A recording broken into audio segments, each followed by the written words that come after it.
สวัสดีค่ะพ่อแม่พี่น้องสวัสดีFCทุกท่านเนาะค่ะกลับมาพบมาพอกับเจตาพารวยคือเก่าค่ะในทางช่อง YouTube มื้อนี้เจตาก็จะวางแนวทางของลาวพัฒนาค่ะลาวพัฒนาจะเป็นของวันที่20เนาะค่ะวันที่17ที่ผ่านมาค่ะเห็นอยู่นี่คืออปอยเป็ด50935บน3ตัวล่าง35เนาะค่ะอปอยเป็ดเพิ่นก็บ่เดินเนาะพี่น้องวันที่17ไม่เดินประวัติเพิ่นจักหน่อยบ่เข้าเนาะ2ตัวเข้าวิ่งรูด17หลุดไปค่ะมาไปต่อไปใหม่ค่ะกับอปอยเป็ดเจตาให้กำลังแรงใจเด้อค่ะให้กำลังใจคือเก่าค่ะให้กำลังใจซึ่งกันและกันคือเก่าอปอยเป็ดกราบขอบบุญขอบคุณหลายๆค่ะที่ให้แนวทางมาวางทางช่องของเจตาเนาะกราบขอบพระคุณเป็นอย่างสูงมาไปใหม่ไปต่อเนาะค่ะกับอปอยเป็ดเป็นจังไดแน่เนาะอปอยเป็ด ไปต่อคือเก่าเนาะบ่เป็นหยังค่ะเรื่องธรรมดาเนาะปกติเป็นเรื่องธรรมดาสำหรับแนวทางเนาะค่ะสำหรับแนวทาง FC เพิ่นก็เข้าใจอยู่บ่เป็นหยัง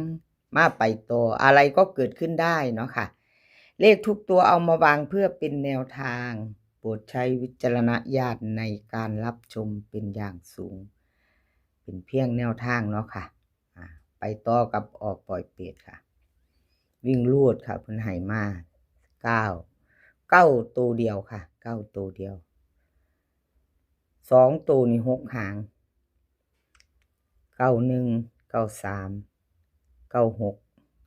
92 95 97ค่ะบ่มีเบิ่นบ่มี3ตัวออกปล่อยเป็ดบ่มี3ตัวบ่มี4ตัวเนาะค่ะเอามาไปต่อพิจารณากันค่ะพี่น้องพิจารณากัน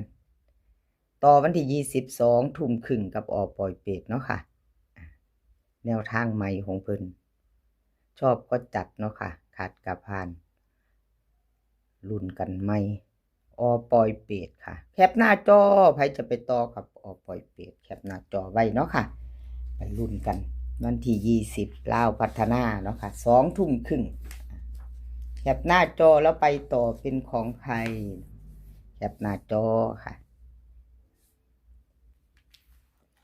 ของลุงส่งค่ะพระเอก2คนลุงส่งกับอปอยเป็ดเพิ่นจะมาคู่กันต่อค่ะพี่น้องเพิ่นจะมาคู่กันลูกเพิ่นก็จะขึ้นคู่กันดอกเจตาให้เพิ่นมาคู่กันพระเอก2คนเพิ่นจับมือกันมาตัวเอาเยอะมวนกันไปเนาะคลายเครียดแน่จักหน่อยต่างเป็นพี่เป็นน้องกันคือเก่าเนาะค่ะพี่น้องกำลังแรงใจเนาะลุงทรงค่ะลุงทรงลาวพัฒนาที่ผ่านมา5035ชุดวินเพิ่นเนาะที่เพิ่นให้มาวันที่17ค่ะของลุงทรงวันที่17ที่ผ่านมา15ก็เขาวิ่งรูด13ค่ะเขาอยู่เจ๊ตายเบิ่ง3งวดเนาะค่ะของลุงทรงวันที่13เพิ่นเข้าไปอยู่มาไปต่อไปใหม่เนาะค่ะกับลุงทรงกับขอบบุญขอบคุณลุงทรงหลายๆเด้อค่ะที่ให้แนวทางมาวางทางช่องกับขอบพระคุณเป็นอย่างสูงค่ะสำหรับแนวทางเนาะมาไปลุ้นกันใหม่ค่ะรุ่นใหม่วันที่20กับลุงทรงวิ่งรูดของเพิ่นวิ่งบนล่าง7กับ3ค่ะ2ตัว4หางค่ะ97 57 27 67 3ตัวนี้3หางค่ะ097 057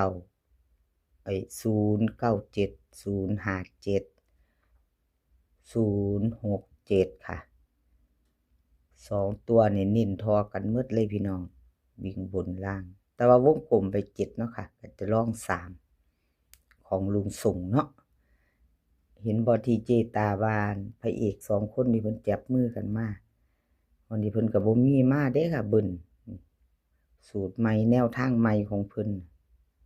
เนาะพระเอก2 คนลุงส่งกับอปอยเป็ดแม่นบ่พี่น้องเอามาไปลุ้นกันค่ะมาไปลุ้นกันแนวทางของลุงส่งลาวพัฒนาวันที่20 2 ทุ่มครึ่งค่ะแคปหน้าจอค่ะ FC ลุงส่งมาไปลุ้นกันกับลาวพัฒนาเนาะค่ะวันที่20 2 ทุ่มครึ่งแคปหน้าจอใครจะไปต่อกับลุงส่งเนาะค่ะแคปหน้าจอไปต่อค่ะไปต่อ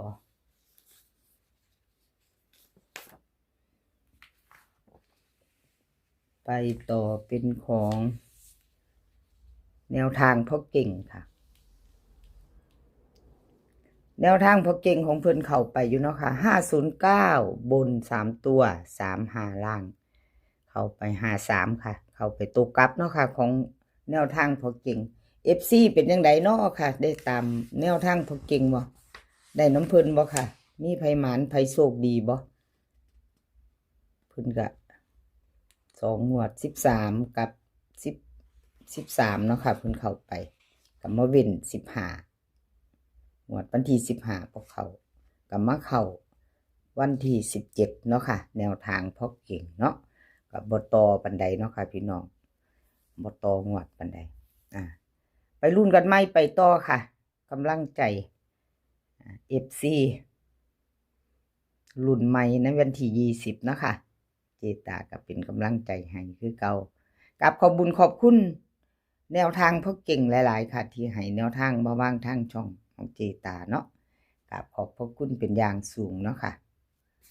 กับขอบพระคุณเป็นอย่างสูงสำหรับแนวทางเนาะแคปหน้าจอเด้อค่ะเตรียมแคปหน้าจอเด้อใครจะไปต่อกับเพิ่นให้เพิ่นเบิ่งใส่กันอันเนี่ยไอ้งวดเก่ากับงวดใหม่เนาะค่ะลาวพัฒนาแนวทางพ่อเก่งวิ่งลูดเพิ่นให้มา1กับ4ค่ะ2ตัว4หาง19 18 46 45เบิ่นจะมี11 44 3ตัวค่ะ3ตัว3หาง146 419 146เอาซ้ำกันแล้วพี่น้องเพิ่นซ้ำกันแล้วเด้อบาดนี้เจตาเฮ็ดซ้ำแล้วเฮ็ดเป็นแนวใดล่ะพี่น้องบาดนี้ก็สิเป็น1 อัน46 145เนาะค่ะปกติจะเป็นจังซั่นอยู่เนาะอันเฮ็ดจังไดบัดนี้เอาใส่หาโลดเนาะพี่น้องเนาะโอ้ขออภัยหลายๆนี่ล่ะขออภัยหลายๆที่เจตาบ้านกราบงามๆขออภัยยามผิดพลาดเนาะค่ะ145ค่ะแนวทางพ่อเก่งวันที่20วิ่งลูดเด่นทอกันเด้อค่ะ1กับ4วงกลมให้2ตัวเลย2ตัวนี้เน้น2หางค่ะ1 9 4 6 3ตัวนี่เน้นตัวเดียวค่ะเน้น1 4 6กับขอบคุณขอบคุณแนวทางพ่อเก่งที่ให้แนวทางมาวางทางช่องเนาะแคปหน้าจอค่ะแล้วไปต่อแคปหน้าจอแล้วไปต่อค่ะเป็นของใครไปต่อเลขลับวงในค่ะรับวงในกับเข้าไปอยู่ค่ะรับวงใน17ที่ผ่านมาเนาะเพิ่นเข้าล่างเนาะค่ะเพิ่นมาล่าง509 35ล่างเพิ่นมา53เนาะค่ะมาตกกลับมาตัวกลับเลขลับวงในค่ะมาตกกลับ3 งวดค่ะเจตาให้เบิ่งเข้าไปงวดเดียวเนาะค่ะ53 2ตัวนอกจากนั้นก็วิ่งเนาะค่ะเข้าแต่ตัววิ่งเลขลับวงในค่ะมาไปใหม่ไปต่อกันวันที่22 ทุ่มครึ่งเตรียมแคปหน้าจอค่ะใครจะไปลุ้นกับเพิ่นใหม่เนาะกับเลขลับวงในวิ่งลูดค่ะ2กับ6 2ตัว4หาง24 25 61 60ค่ะเบิ้ล22 66 3 ตัวค่ะ3 ตัว3 หาง242 625 260วิ่งรูดเด่น2ล่อง6ค่ะ2 ตัว2460ค่ะเพิ่นเน้นให้2 หางเนาะ2 หางค่ะ3 ตัว242260ค่ะเอาแคปหน้าจอค่ะใครจะไปต่อกับเลขหลับวงในเนาะแคปหน้าจอไว้ลุ้นกัน20:30ค่ะกับลาวพัฒนาวันที่20เนาะ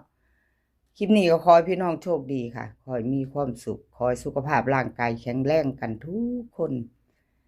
เดินทางไปไสขอให้ปลอดภัยค่ะเดินทางไปขอให้มีโชคกลับมาก็ขอให้มีชัยคลิปหน้าพ่อกันใหม่ค่ะคลิปนี้ก็สวัสดีค่ะ